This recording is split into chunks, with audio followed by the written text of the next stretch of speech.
Bom dia, irmãos, a graça e a paz do nosso Senhor Jesus Cristo.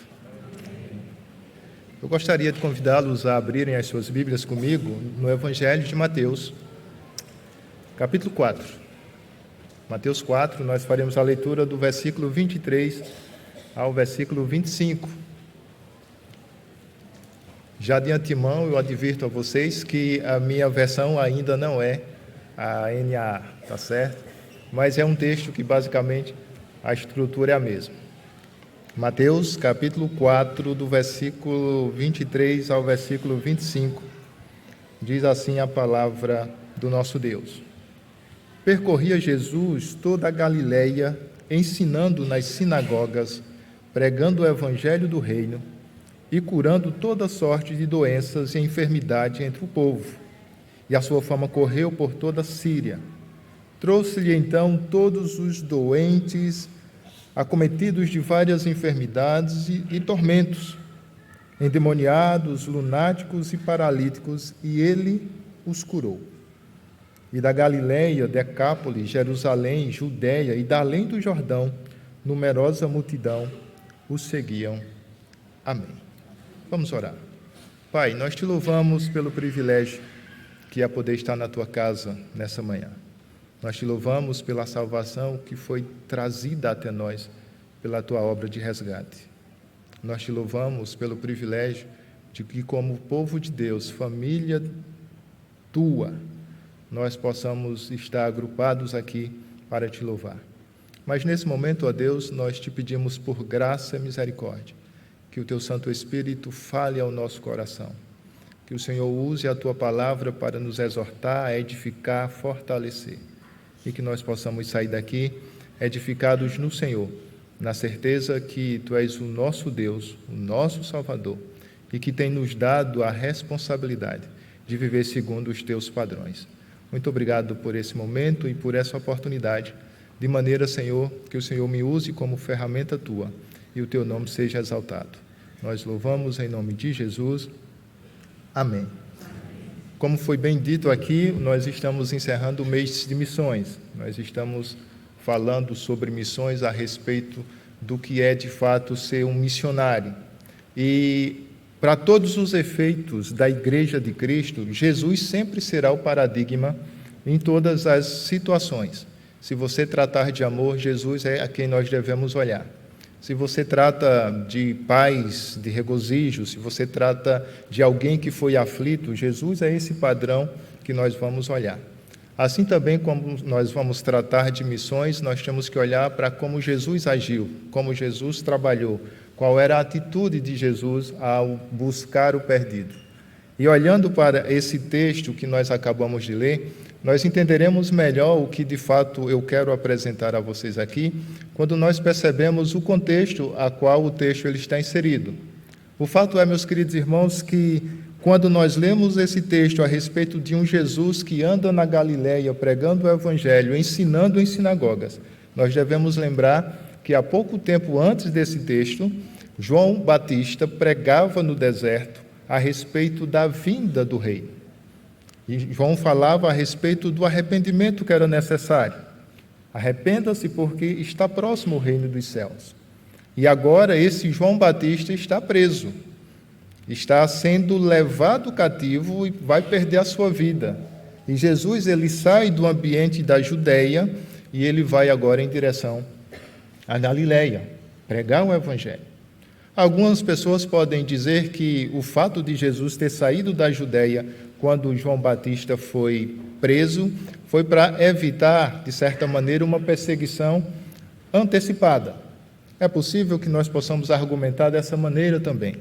Mas a realidade, amados irmãos, é que o próprio texto de Mateus vai nos dizer que havia uma profecia dada pelo profeta Isaías a respeito daquela geração ou daquela nação incrédula que vivia e habitava em ignorância, idolatria e corrupção. E o texto de Isaías nos diz que aquele povo que jazia, estava, vivia ambientado em trevas, viu grande luz. A realidade é que este Jesus, que agora está indo em direção à Galileia, ele está indo cumprir a palavra do seu Pai, em trazer luz, esperança, salvação, redenção, resgate para aqueles que estavam nas trevas. A região da Galileia é uma região circuncidada ou circunvizinada por povos ateus, incrédulos, e a própria região em si já estava muito misturada com povos de várias regiões e com várias crenças. A situação realmente era tenebrosa. E é nesse ambiente que Jesus agora é inserido para pregar, para estar como o anúncio do Rei. Tendo pensado dessa forma, meus queridos irmãos, eu gostaria de trabalhar com vocês o tema Jesus é o paradigma da igreja. Jesus é o padrão estabelecido perfeitamente para que nós alcancemos ou cheguemos, pelo menos próximo daquilo que Ele é. E se Jesus é de fato o nosso padrão, nós temos que olhar quais eram as atitudes dele em relação a ir buscar o perdido, a ir buscar aquele que está nas trevas, a ir buscar aqueles que necessitam da maravilhosa luz de Deus. E Jesus agora chegando na Galileia, o texto vai nos dizer que ele percorria toda a extensão daquela região. Talvez nós possamos pensar que estamos tratando de um eufemismo, em que Jesus não se esforçou tanto. A realidade é totalmente contrária. Jesus se esforçava. Jesus se esmerava ao máximo para poder, de fato, estar em todos os lugares onde era necessário que o Evangelho fosse propagado, onde fosse necessário que a salvação de Deus chegasse. Ele não media esforços para isso. Por isso a expressão aqui é: ele percorria toda a Judeia, a Galileia.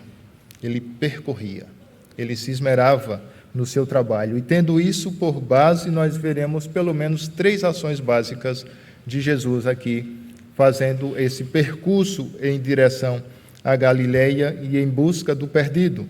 Você vai ter 3 verbos estabelecidos aí. Jesus, ele ensinava, Jesus, ele pregava ou proclamava, e Jesus curava. Esse era o ministério de Cristo quando se trata a respeito da propagação do reino, a respeito da salvação, a respeito do evangelho sendo propagado. Jesus, ele ensinava, Jesus, ele pregava e Jesus, ele curava. E se você olhar o texto que nós acabamos de ler, você vai perceber que essa era a razão pelas quais as multidões, já não mais da Galileia, mas também da Judeia, como também dos países vizinhos, já iam em busca de Cristo, para não somente ouvi-lo, mas para ser curado, para ser sarado, para ter contato com aquele que está fazendo a maior obra de vivificação já existente. É possível também que nós pensemos e lembremos-nos que pelo menos 400 anos não havia um profeta dessa magnitude em Israel. O povo estava acostumado a ser direcionado pelos seus líderes religiosos, sacerdotes, escribas e fariseus, e eles já não estavam mais atentos aos ensinos porque percebiam que eram apenas palavras jogadas ao vento. Já não havia autoridade, já não havia ação de Deus trazendo renovo ou trazendo fortalecimento. Agora surge um profeta em Israel que, ao invés de estar no maior centro religioso da nação, que seria Jerusalém, ele está nas margens, trabalhando na Galileia, buscando os mais fragilizados e buscando aqueles que, por natureza, seriam reprovados. É esse ambiente que Jesus está. E isso não faz com que o seu ministério seja pequeno, isso não faz com que o seu ministério seja fraco, mas muito pelo contrário. Jesus, fazendo a sua obra, faz com que não somente a região onde ele está, mas as regiões da sua vizinhança venham ao seu encontro.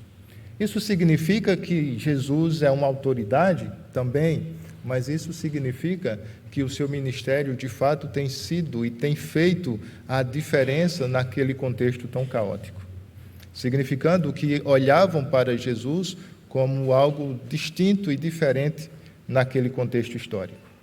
Não era somente mais um mestre, não era somente mais um sábio, mas era alguém que estava proporcionando não somente conhecimento, não somente ensino, mas trazendo de fato um evangelho, uma boa notícia que trazia anseio, trazia clareza, trazia alegria ao coração daqueles que escutavam.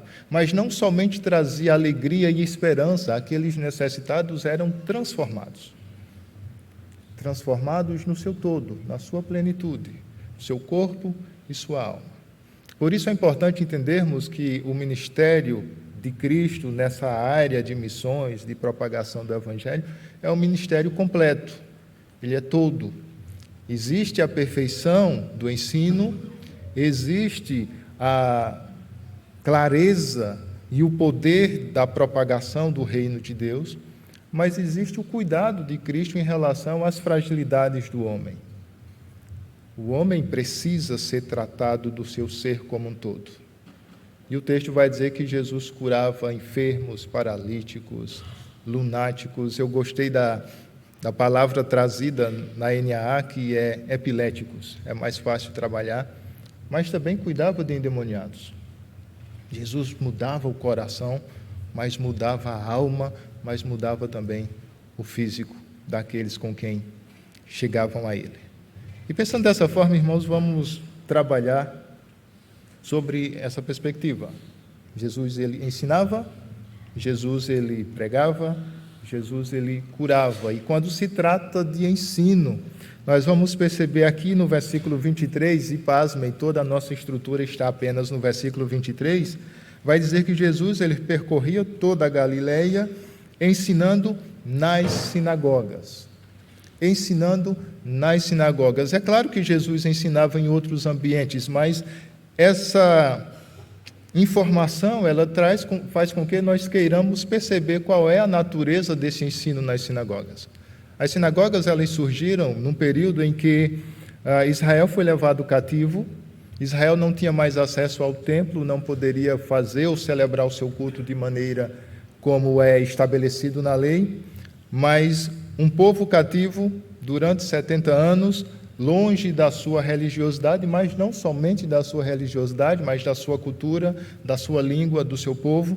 E as sinagogas, elas surgem como uma ferramenta, um instrumento para que os judeus, ou o povo de Deus, não perdesse de vista aquilo que era essencial para eles, a sua língua, o seu idioma, a sua religiosidade. De fato, eles não poderiam celebrar sacrifícios, mas eles poderiam ler a lei do Senhor, eles poderiam falar a respeito da sua cultura, falar a respeito da sua tradição, e assim que é a sinagoga, e é nesse contexto que a sinagoga está inserida nesse ambiente agora. Dessa maneira, quando Jesus ia à sinagoga, Jesus ia também num ambiente de ensino, num ambiente onde as pessoas estavam buscando aprendizado e sendo ensinadas a respeito não somente da lei, mas de como os judeus se portam. Dentro desse padrão, nós podemos perceber, meus queridos irmãos, que o ensino da lei ele era propagado dentro das sinagogas. O que faz com que a situação ela fique um pouquinho ruim para uma sinagoga não é a intenção primária, mas é o que acontece posteriormente. O texto vai dizer que os escribas, que eram mestres da lei, e aí eu faço uso de uma palavra do reverendo Augusto Nicodemos, que diz assim: portanto copiarem, portanto escreverem, eles se tornam de fato especialistas naquilo que fazem. Não somente na escrita, mas especialistas também naquilo que escrevem, na interpretação daquilo que foi escrito. E por causa disso, o escriba agora ele é responsável por trazer aplicações da lei que foi lida. E o grande problema está exatamente aqui. É nesse ponto que o escriba ele conduz a nação não somente ao conhecimento da lei, mas agora ele também traz interpretações que estão à margem dessa lei. E é isso que faz com que, dentro do estudo na sinagoga, tivéssemos leis arbitrárias, tivéssemos práticas que não condizem com a lei de Israel. Razão pela qual Jesus vai a esse ambiente. Jesus não vai para colocar o dedo no rosto daqueles homens e dizer para eles que a teologia deles é fraca e é falha. Jesus não vai lá para humilhá-los pela sua falta de capacidade de interpretação correta do Evangelho e da lei, mas Jesus vai lá para trazerem eles ao acerto, para trazerem eles ao convívio real de como a lei de Deus deve ser interpretada. E aqui, se for possível, eu gostaria de fazer uma breve aplicação para as nossas vidas. Se o objetivo de Cristo sempre foi trazer o conserto, trazer restauração e fazer com que aqueles que estão equivocados retornem ao ambiente do acerto, nós também, como Igreja do Senhor, não deveríamos de forma nenhuma entrarmos em embates teológicos e acadêmicos apenas para nos sentirmos superiores, apenas para mostrar que a nossa teologia é melhor, apenas para satisfazermos o nosso ego, na certeza de que a maneira como nós nos posicionamos teologicamente está acima de A ou de B. Quando chegarmos em um ambiente acadêmico, quando chegarmos em um ambiente onde nós necessitemos de fato falar a respeito do Evangelho, que nós façamos segundo os princípios da Palavra de Deus, de maneira que a Palavra seja exaltada e que nós desapareçamos nesse ambiente. Não vale a pena entrarmos em conflito teológico, onde nós traremos mágoas aos outros e vergonha até mesmo a nós mesmos. Dessa maneira, meus queridos irmãos, o objetivo de Cristo sempre foi trazer o perdido ao conserto. E eu gostaria de mostrar isso de forma bem clara em um texto que está aqui em Lucas, capítulo 10. Se você quiser abrir a sua Bíblia, fique à vontade. Em Lucas 10, do 25 ao 28, o texto vai dizer que um intérprete da lei vai questionar Jesus, vai falar com Jesus a respeito de herdar a vida eterna. Então Jesus vai questionar ele e vai perguntar: o que está escrito na lei? Como é que você interpreta? A resposta desse cidadão é essa: amarás o Senhor teu Deus de todo o teu coração, de toda a tua alma, de todas as tuas forças e de todo o teu entendimento.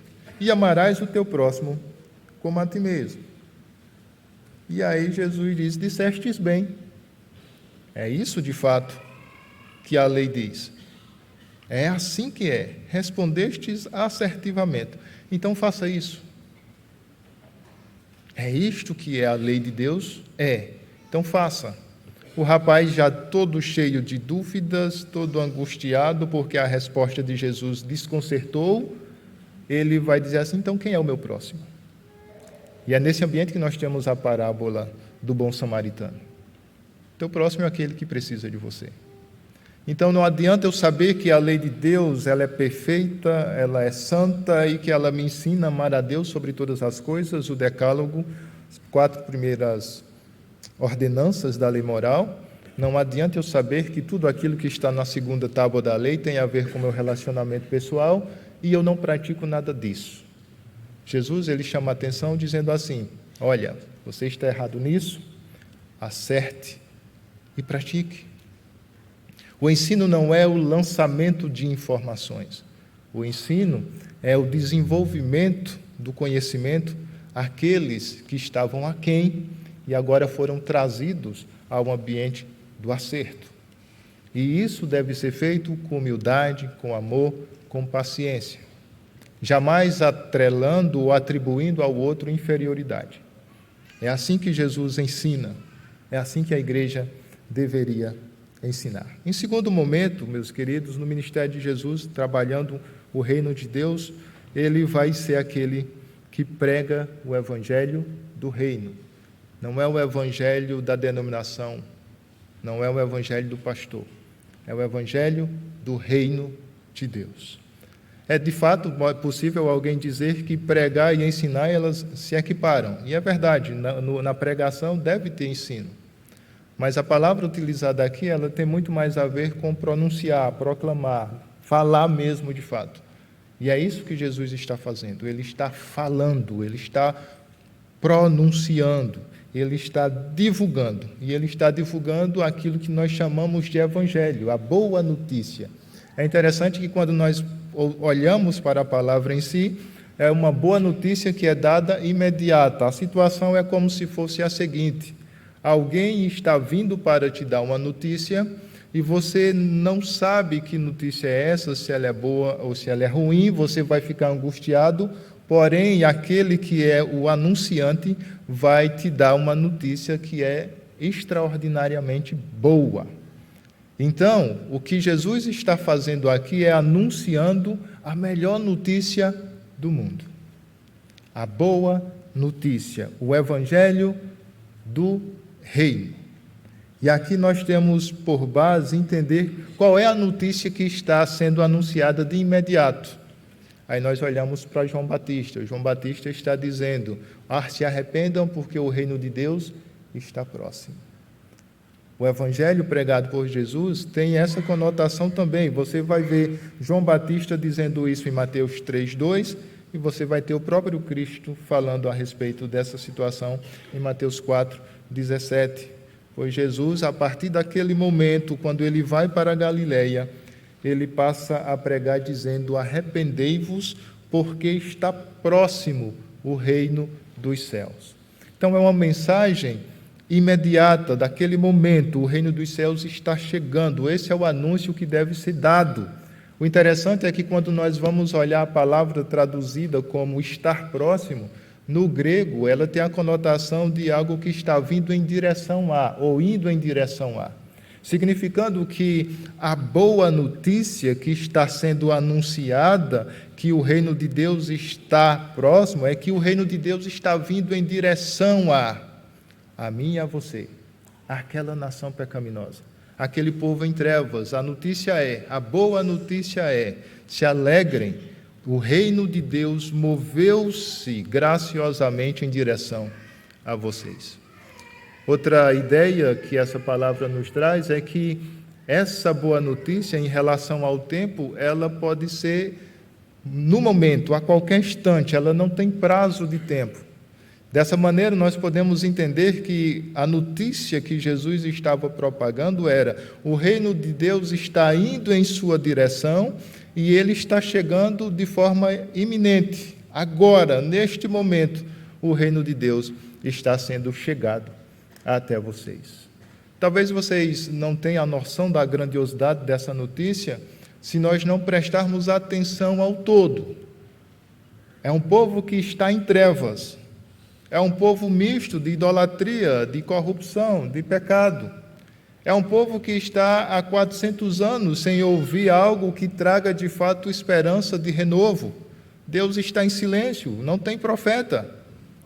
E agora a notícia principal de todos os tempos foi trazida até eles. O reino de Deus está indo em direção a vocês.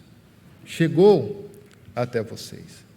Essa notícia, amados irmãos, ela pode ser exemplificada de maneira quando o anjo do Senhor vai anunciar aos pastores, e nós podemos ver isso em Lucas capítulo 2, do versículo 8 em diante, quando o Senhor vai anunciar, o anjo vai anunciar aos pastores que o menino Jesus nasceu. O texto vai dizer que quando eles veem, eles percebem o anjo, eles vão se atemorizar. Eu não sei o que vai acontecer. E o texto vai dizer que o anjo do Senhor vai dizer: não temas, porque o que eu vim trazer para vocês, a boa nova que eu trago a vocês, é que hoje vos nasceu o Salvador. Ele é Cristo. E aqueles homens que antes viviam nas suas angústias, sendo tidos como pessoas de segunda classe, não eram capazes e nem eram trazidos diante de tribunais, porque as suas palavras não valiam dentro de um tribunal. Agora eles são testemunhas vivas da principal notícia naquele ambiente. O Salvador do mundo nasceu. A mensagem de Cristo agora é: este Salvador que nasceu está indo até vocês, para que vocês sejam salvos. Dessa maneira, quando nós construímos toda a argumentação, o que nós temos em mente aqui, amados irmãos, é que a mensagem do reino a ser pregada é: o Messias veio para um povo que é perdido, caído, morto, mas ele veio e ele chegou cheio de glória e poder para salvar dar esperança e mudar o coração do aflito. Tendo dito isso a vocês, nós passamos para o terceiro ponto, que é, de fato, curar pessoas. Jesus, ele ensinou, Jesus, ele propaga o evangelho do reino e aqueles que chegam até ele são curados, são transformados. Existem diversos relatos de que Jesus curou pessoas na Bíblia. De fato, você vai ver várias situações desse tipo. Jesus curava, ele se preocupava com o coração da pessoa, ele se preocupava como você estava aflito, mas ele também trazia cura para o físico. Isso é verdadeiro. Se nós olharmos a construção do versículo 23, diz: Jesus, ele percorreu toda a Galileia, ensinando nas sinagogas, pregando o evangelho do reino, curando toda sorte de doenças e enfermidades entre o povo.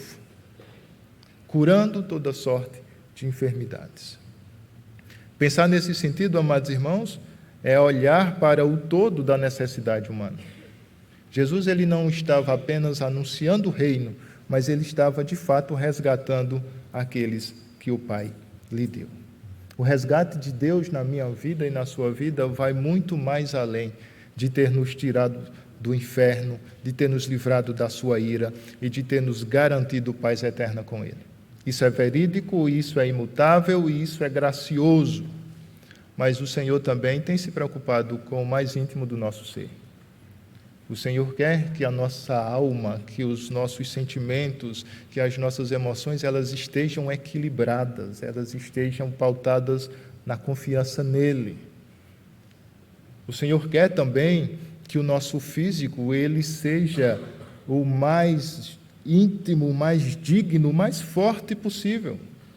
O Senhor quer isso para a nossa vida. E não simplesmente para que nós demonstremos que temos vida saudável. Não, o Senhor vai estar restaurando o ser humano para aquilo que ele foi criado, para ser eterno, ou infinito, a melhor expressão é essa. Nós fomos criados para ser infinitos, para viver longos prazos de vida sem termos nenhuma preocupação com a finalidade dele, ou com o fim dele.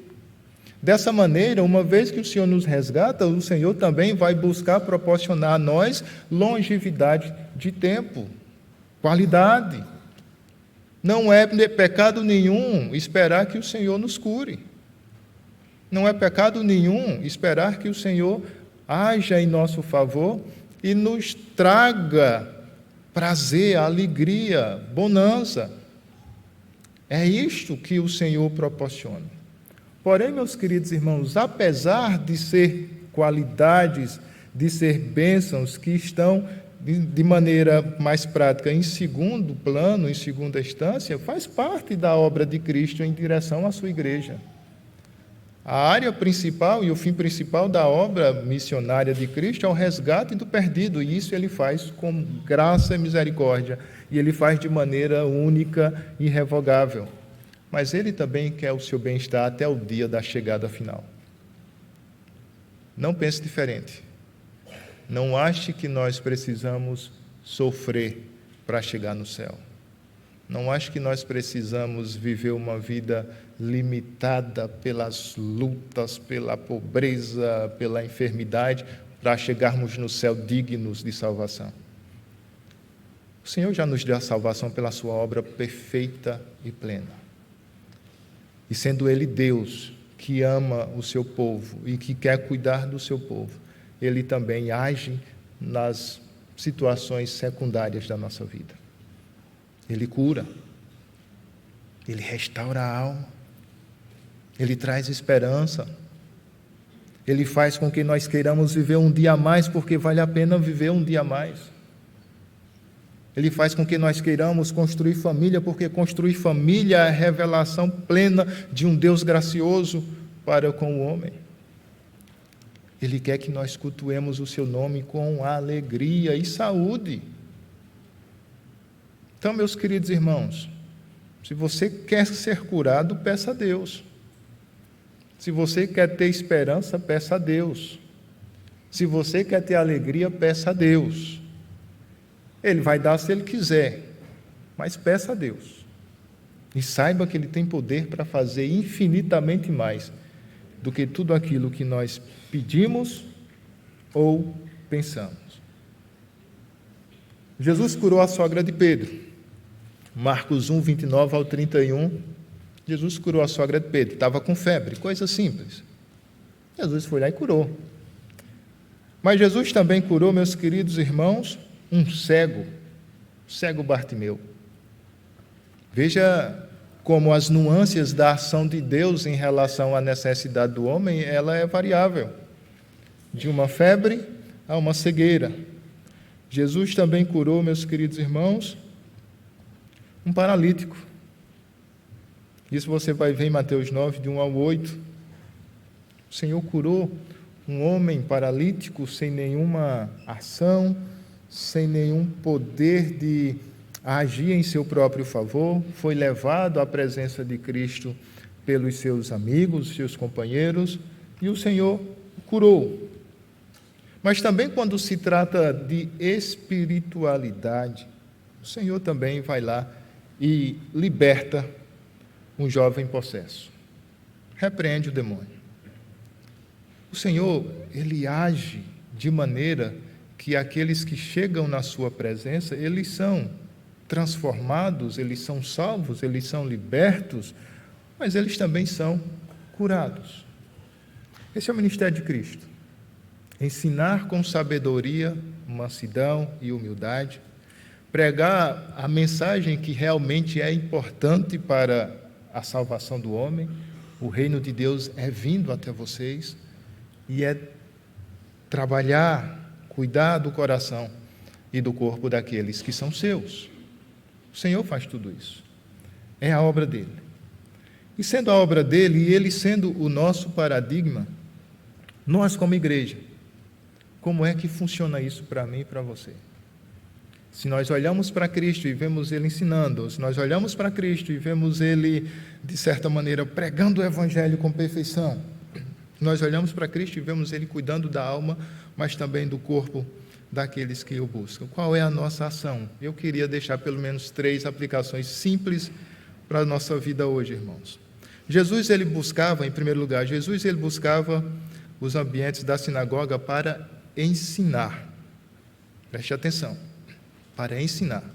Não para debater, não para desconstruir, não para humilhar, mas para ensinar.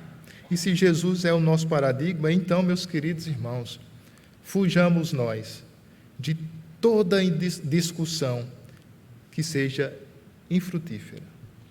Fujamos de qualquer debate que não traga a glória de Deus. Fujamos de qualquer debate que não edifique a mim e ao meu irmão que está do meu lado. Fujamos disso. Não vale a pena ganhar o debate e afastar pessoas do Evangelho da salvação. Fujamos dessa situação. Busquemos ensinar com amor e paciência. Não pense você que um jovem que vai chegar na igreja, por mais sábio que ele seja, por mais inteligente que ele seja, por mais dotado que ele seja, não pense você que ele não vai precisar de uma caminhada de paciência. Não pense você que ele vai ter dúvidas, não pense você que ele vai ter dificuldades em assimilar alguns termos tão simples para nós que estamos no Evangelho há 20, 30, 50 anos. Tenha paciência. Não se coloque como superior, mas como alguém que está ali para servir e fazer da melhor forma possível. Em segunda aplicação para a nossa vida, Jesus, ele proclamou as boas novas do reino. Dessa maneira, meus queridos irmãos, que essa seja a nossa missão. Proclamar o Evangelho do reino. Não proclamar o que eu acho, ou o que eu gosto, ou o que eu penso. Hoje em dia é muito comum ouvirmos pessoas mencionando convites a outros que são descrentes da seguinte maneira: vamos lá na minha igreja.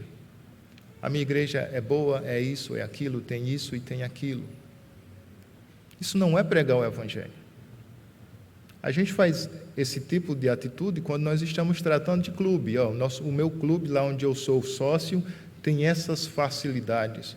E é muito bom, então vamos lá nos divertir no mesmo clube social. Mas quando se trata do Evangelho, não é vamos à minha igreja. Vamos louvar a Deus. Vamos ver o que Deus tem para dizer ao nosso coração nessa manhã ou nessa noite.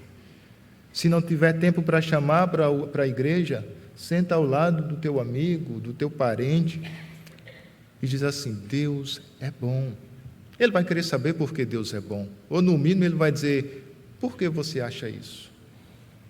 E aí você vai dizer: Deus é bom, porque eu estava perdido em trevas, na escuridão do pecado, morto espiritualmente. E o evangelho do reino, a boa dádiva, a boa nova do Senhor veio ao meu encontro e me salvou, e me tirou do lamaçal do inferno, e me livrou da ira de Deus. Então Deus é bom. Proclame a maior notícia que foi dada ao homem: o Filho de Deus é vindo, ele nasceu e morreu para que nós tivéssemos vida. Preguemos o evangelho do Senhor Jesus. E por fim, meus queridos irmãos, Jesus curou pessoas. E aí você deve estar pensando: então o pastor deve estar dizendo que nós vamos curar. Deixa eu dizer um negócio para vocês. Ensinar para convencer, para transformar, para produzir, não é dádiva tua, é de Deus. Pregar com poder para resgate e restauração não é dádiva tua, é de Deus. Sendo assim, meus irmãos, tanto a primeira estrutura como a última é ação de Deus. Eu não vou curar ninguém, eu não tenho esse poder, mas Deus tem e eu sirvo a Deus. Eu não vou dizer que eu vou orar e a pessoa vai ser curada. Eu vou mostrar para aquela pessoa que a principal enfermidade dela, Deus já veio em seu favor e já tirou-a da sua vida. Que todas as outras, se Deus não fizer, e muitas vezes Ele não vai fazer, eu como igreja estarei do lado dela para suportar com ela todas as dores que forem necessárias. Eu não preciso prometer cura a ninguém, mas eu preciso me colocar como alguém que está disposto a chorar com todos aqueles que precisam. Eu preciso estar disposto a andar mais uma milha com aqueles que precisam ser carregados. E se de fato, meus queridos irmãos, Jesus é o nosso paradigma, e eu creio que Ele é, então nós podemos agir como Ele e oferecer àqueles que estão ao nosso lado, e até mesmo àqueles que estão à parte de nós, oferecer estrutura para que eles possam ser sarados emocionalmente, para que eles possam ter refrigério e esperança de dias melhores. Essa é a atitude da igreja. Foi Cristo que fez assim, e nós olhamos para Cristo, e assim também devemos fazer.